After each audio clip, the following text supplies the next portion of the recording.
Hello and congrats, we're back with some more Colorado Avalanche franchise mode in FHM 12. And in this one, we're going to be heading into the year 6 offseason, I believe it is, heading into year number 7. Last time we were eliminated in the 3rd round, I believe it was. So we've come pretty close a couple of times now, but unfortunately, we were not close enough to the Stanley Cup. So we have a big offseason lined up here. First off, we have a couple of new coaches. Jamie Heward is our defensive coach, and replacing the recently retired Luke Richardson is Davis Payne, who is an offensive coach. I liked his tactics ratings at 17, at 18, so that's mostly why I hired him. He's got the 15 player management, 15 motivation, some decent ratings all around. And I have a few things planned here for this offseason.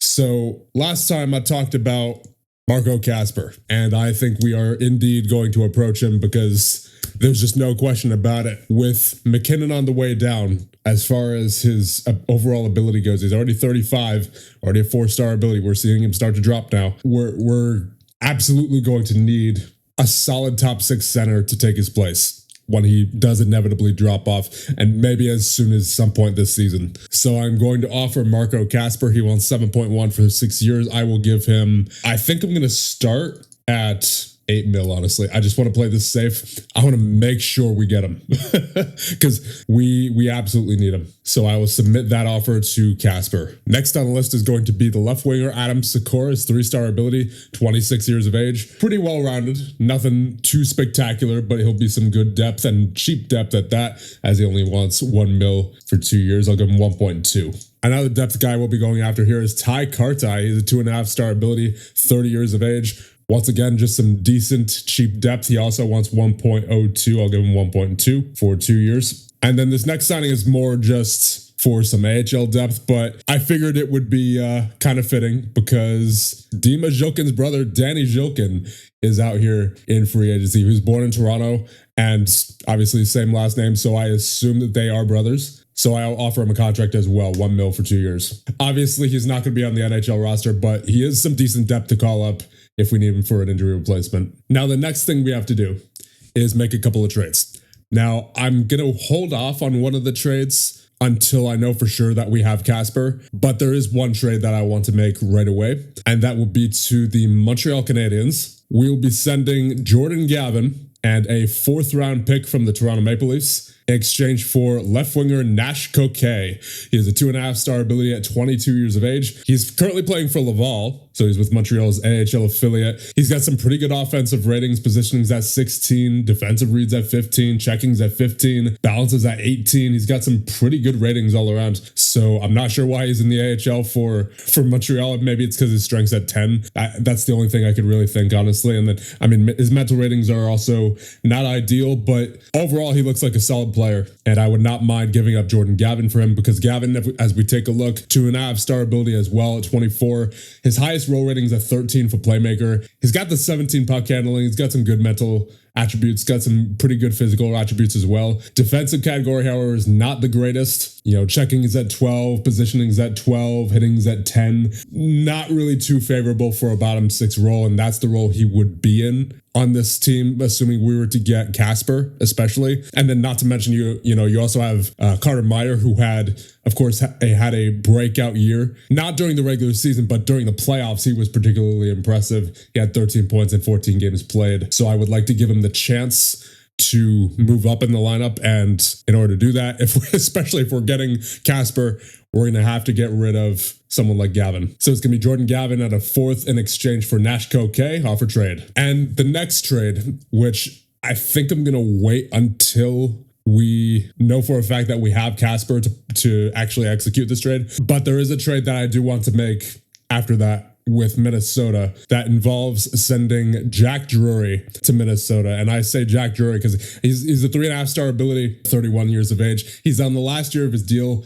If we take a look at what he wants on his contract, he wants 4.6 for an extension. And that's, starting next year. So starting when he's 32, it's going to take him to 34. And I just don't feel comfortable offering that for a player who's his highest role rating's at 12. Like I said before, I've said many times that Drury is, an average player, right? He's got mostly average rating, like a bunch of 14s and 15s there. Puck handling's at 17. So he's decent. But like I said, if we're going to get Casper and then not to mention McKinnon, and then you also want, you're also going to want Meyer to get some ice time. That's not going to happen with Drury on the team, right? So we're going to have to get rid of him for sure. But like I said, I don't want to execute this trade until after we know for a fact that we have Casper signed. But the idea is that we will be trading Drury for our first round pick, hopefully. And whether that's in this upcoming draft or the next draft, not sure. I mean, honestly, I wouldn't mind if it was in the next draft because this draft seems kind of weak. You only have 2 3.5-star potentials in Mayo and Kenny, and then everybody after that is 3-star below. So not really too many particularly interesting players this year. So with that, I think we're going to advance and see who we're able to sign. Oh, okay. Adam Sikora. We have to renegotiate with him. He wants 1.6. I will do that. I'll give him a little bit more, 1.65. There you go. Looks like we're still the top offer for Casper, though. So that's good. Oh, Montreal has accepted our offer. Jordan Gavin in 4th for Nashko K. We'll accept that trade. All right, renegotiating with Sikora again. I'm going to get him up to 2.25. I don't want to go too much more. And now at the draft lottery, so let's see the order. At number 16, you have Calgary, followed by Seattle, San Jose, Carolina again, Philly, Columbus, Vegas. So Tampa moves up, St. Louis, Columbus, Nashville, the Islanders, Winnipeg, Ottawa at number 3, and Tampa at number 1, followed by Utah. Ooh, there's a bit of a bidding war going on here for Sikora. What does he want now? Almost $3 million now? I don't know. I don't know if he's worth that. Last year, he only had 25 points in 72 games played. He was in the AHL for the couple of years prior. And then also on his scouting page, it says he disappears when the game's on the line. I think I might bow out on Sikora here. And I think maybe instead I'll go after Kuznetsov. He's roughly the same kind of player. And from what I saw, he only wants like 1.7, if I'm not mistaken. Yeah, 1.8, which is effectively 1.9. So I'll bring him to 2 mil for 2 years. And now it's time for the draft. So where are we picking? We're at 29 this year. And like I said before, there's no one here that's all too interesting as far as trading up goes. So we'll just pick until human and see who's available for us at 29. Oh boy, we're already down to the 2.5-star potentials. Yeah, this draft really was not all that great. Ryan Sergey sort of looks interesting. He's got some pretty decent ratings already especially for half-star ability. 2.5-star potential, got 14 puck handling and passing already, 15 offensive read, 14 positioning, 14 checking, 14 stick checking, 15 balance, 15 stamina, 16 determination. Yeah, I like the look of him so far. Let's see his scouting page. Personality he enjoys the spotlight and his performance reflects that. Very high on the Q tests, never takes success for granted, like that. He's got the AD scouting grades, so it doesn't seem like he's too likely to reach his potential based on that. But he does have some pretty good strengths here. The strongest part of his game is playmaking, above average strength, can handle a lot of playing time, good skater, decent on ice vision. Weakest part of his game is physical play, and none of his weaknesses are a serious liability. So overall, I do like him. I think he's probably one of the go-to guys here, besides maybe Martin Solovech. He's also the half-star ability, 2.5-star potential, 15 passing, 14 puck handling, and offensive read. Defensive category is not great. Physical category is decent, I suppose. Could use some work still. Determination's at 13. Team players at 13. Last year had 41 points in 41 games played. And then personality-wise, he performs better under pressure, like that. A little too concerned with how much money he makes, can be counted on to avoid dwelling on his failures. And then strengths and weaknesses, strongest part of his game is playmaking, good skater, above average stamina, pretty good vision on ice. Weakest part of his game is physical play and prone to injuries. So I like both of them pretty well. Solovech is ranked at 19, and then Sergey is ranked at 40, I believe I saw. Yeah. So honestly, I think these guys are probably the only guys I'd be willing to take in for the rest of the draft, because I really do not see much here besides them. Oh, apparently, I didn't notice this before. Apparently, Ryan Sergey is a Stanley Cup champion already. 3-time Stanley Cup champion, in fact.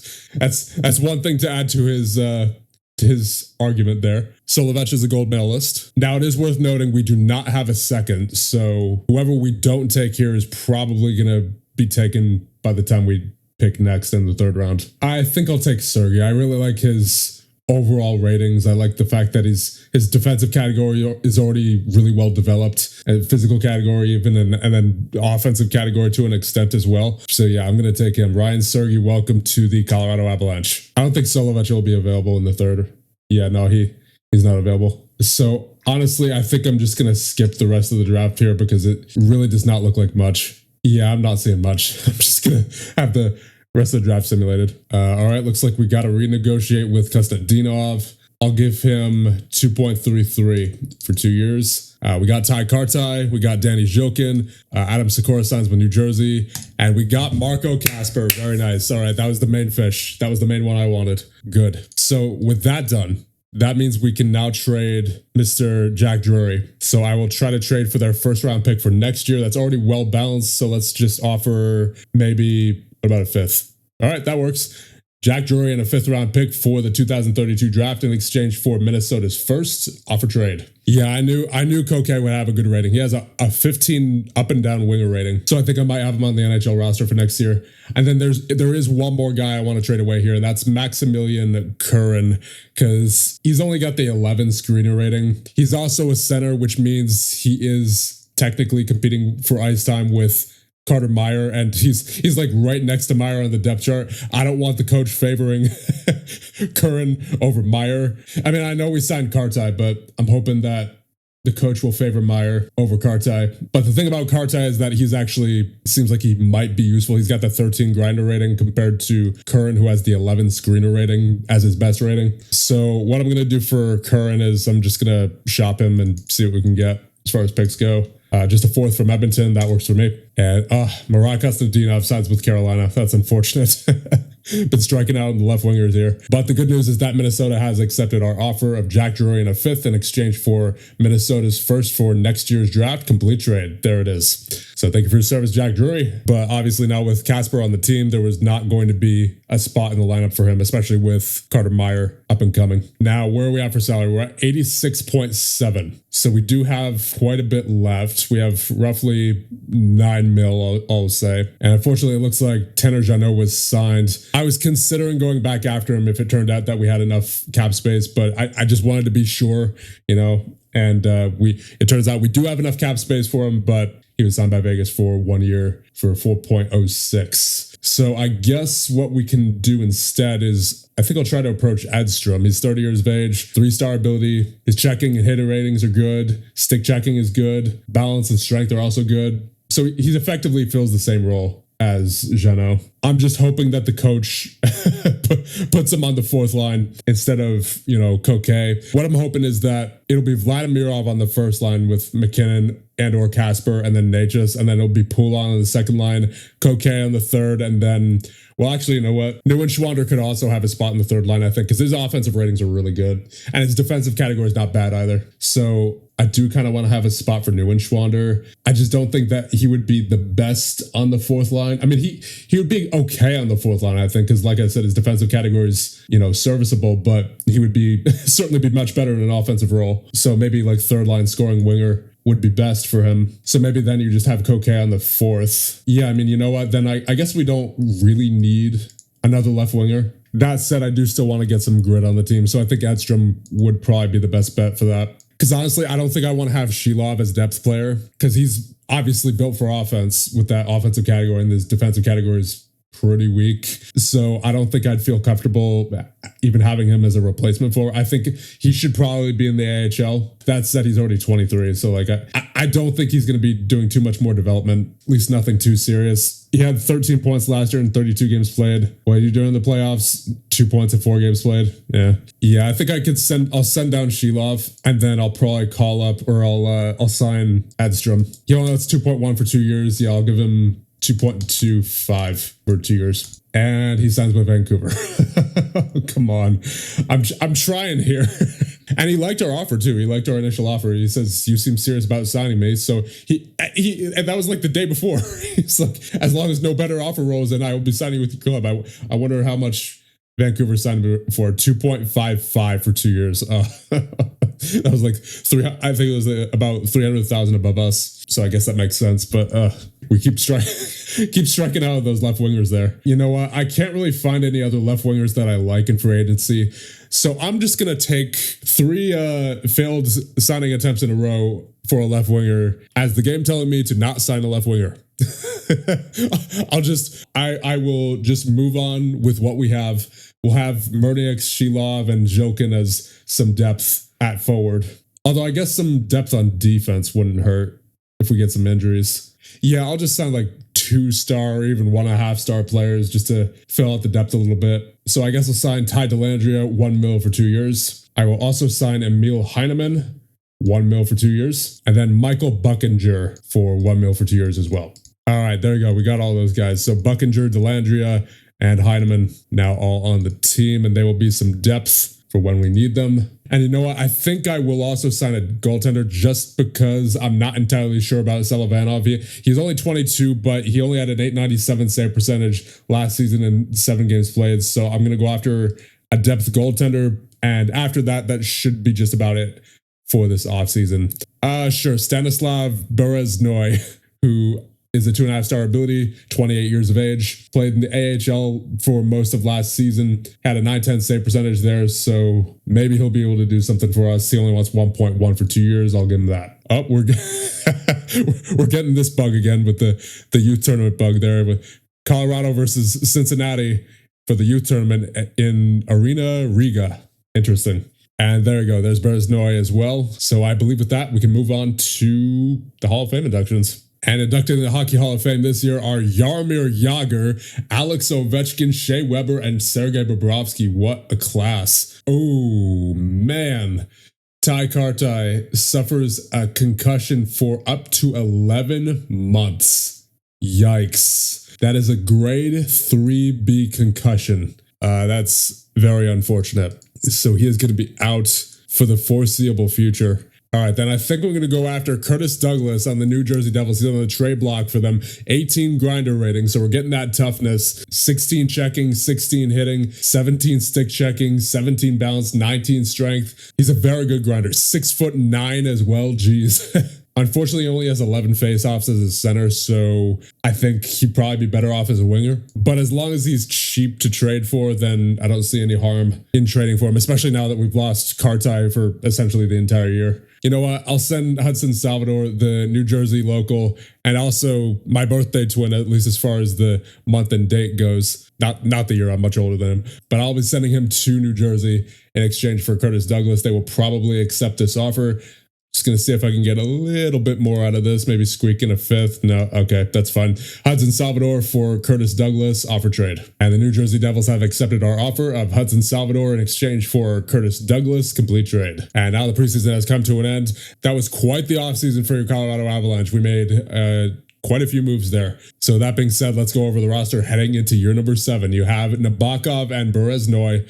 In net, on defense, you have Makar, Korchinski, Nemetz, McAvoy, Tuomisto, Ball, and Malinsky. That is unchanged. And then forwards, this is where we really saw some change this offseason. You have Necas, McKinnon, Casper, Messar, Zhilkin, Poulin, Vladimirov, Neuenschwander, Coquette, Heineman, Meyer, Douglas, Dellandrea, and Edquist. So with that being said, I'll things off here, but not before I thank the channel members. Thank you guys so much for all your support, and I'll see you guys in the next one.